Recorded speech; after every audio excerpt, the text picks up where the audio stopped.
Hello दोस्तों, आज इस वीडियो में हम लोग श्वसन तंत्र के विकार करने वाले हैं, जो कि नीट पॉइंट ऑफ व्यू से बहुत ही इंपॉर्टेंट है, क्योंकि एग्जाम में बहुत बार यहाँ से क्वेश्चन पूछे जाते हैं। सबसे पहले हम लोग वात स्फीति एम्फाइसीमा पर बात करेंगे, जो कि सिगरेट स्मोकिंग से होती है और इसमें कुपिकाओं की जो दीवार है वो क्षतिग्रस्त होती है। फिर हम लोग अस्थमा या दमा की बात करेंगे, जिनमें श्वसनी और श्वसनिकाओं में सूजन आ जाते हैं। ब्रोंकाइटिस की बात करेंगे, जिसमें कि ब्रोंक्यूल्स में सूजन आ जाता है। व्यावसायिक श्वसन रोग की बात करेंगे, जो कि ऐसे मजदूरों में होता है जो कि पत्थर की पिसाई घिसाई करने वाले उद्योगों में कार्य करते हैं। इसके बाद हम लोग प्लूरिसी की भी बात करेंगे। प्लूरिसी में जो है वो फेफड़ों की जो प्लूरल मेम्ब्रेन है उसमें संक्रमण हो जाता है। हाइपोक्सिया, ऊतकों में ऑक्सीजन की कमी। और इसके बाद हम लोग साइनोसिस की बात करेंगे, जो कि ऑक्सी हीमोग्लोबिन की कमी या फिर कार्ब एमिनो हीमोग्लोबिन की अधिकता के कारण ब्लड का रंग नीला पड़ जाता है, उसकी भी बात करेंगे।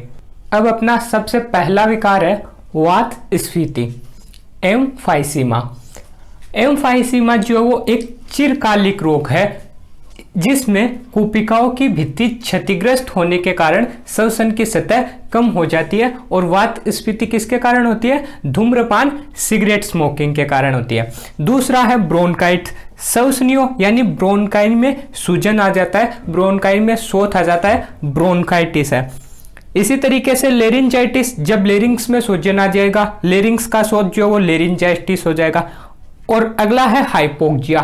ऊतकों में ऑक्सीजन की कमी जो है वो हाइपोक्सिया है। तो ऊतकों में ऑक्सीजन की कमी होना हाइपोक्सिया है। इन चारों को कॉपी में नोट कर लेना और याद कर लेना। और वात स्फीति एम्फाइसीमा तो बहुत ज्यादा इंपॉर्टेंट है, तो ध्यान रखना। इसके बाद अगले पर चलते हैं हम लोग। अगला रोग है अपना अस्थमा, दमा। और ध्यान रखना, जो अस्थमा है वो एक प्रकार की एलर्जी है। और अस्थमा के अंदर जो बाहर से आने वाले जो बाह्य कण हैं वो एलर्जन का कार्य करते हैं। और वो बाह्य कण क्या क्या हो सकते हैं? वो बाह्य कण धुआं हो सकता है, धूल कण हो सकते हैं, इसके अलावा पराग कण भी हो सकते हैं। तो अस्थमा एक प्रकार की एलर्जी है। और अस्थमा में श्वसनी और श्वसनिकाओं, ब्रोंकाई और ब्रोंक्यूल में शोथ के कारण श्वसन में घरघराहट होती है, जिससे कि सांस लेने में कठिनाई होती है। यह है अस्थमा। अस्थमा के बाद अगला है अपना प्लूरिसी। प्लूरिसी क्या होता है? जो फेफड़ों की प्लूरल मेम्ब्रेन है, प्लूरल झिल्ली है, उसमें होने वाला संक्रमण प्लूरिसी है। और प्लूरिसी के अंदर जो प्लूरल फ्लूइड है उसकी मात्रा जो है वो बढ़ जाती है। तो फेफड़ों की प्लूरल झिल्ली में संक्रमण, जिससे कि प्लूरल फ्लूइड की मात्रा बढ़ जाती है, प्लूरिसी है।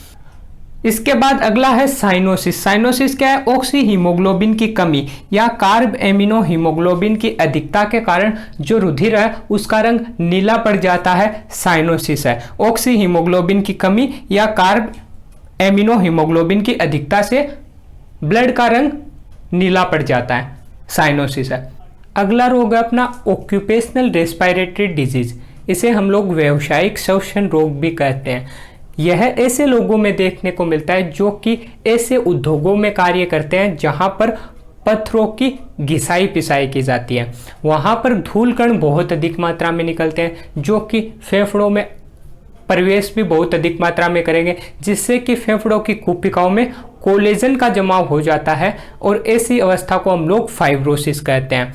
इसके अलावा जो ऐसे श्रमिक है जो उद्योगों में कार्य करते हैं, उनमें रेशा भी देखने को मिलती है, सिलिकोसिस, जिसमें रेशो या फिर फाइबर का कुपिकाओं में बहुत अधिक जमाव हो जाता है। और जो सिलिकोसिस है उसका कोई स्थायी इलाज नहीं है, जिससे कि श्रमिकों की मृत्यु जो है वो समय से पहले हो जाती है। तो व्यावसायिक श्वसनी रोग क्या है? इसमें कुपिकाओं में लंबे समय अवधि तक धूल कणों के जमने से कुपिकाओं की दीवार पर कोलेजन तंतु अधिक बन जाएंगे। इसे हम लोग फेफड़ों का फाइब्रोसिस भी कहते हैं। और यह सामान्यतः पत्थरों की खादान में कार्य करने वाले श्रमिकों में पाया जाता है, जहां पर धूल कण अधिक मात्रा में निकलते हैं। और जो व्यावसायिक श्वसन रोग है वो दीर्घकालीन प्रभाव शोथ उत्पन्न कर सकता है, जिससे कि रेशा मेहता सिलिकोसिस होती है। और सिलिकोसिस का कोई भी स्थायी उपचार नहीं है।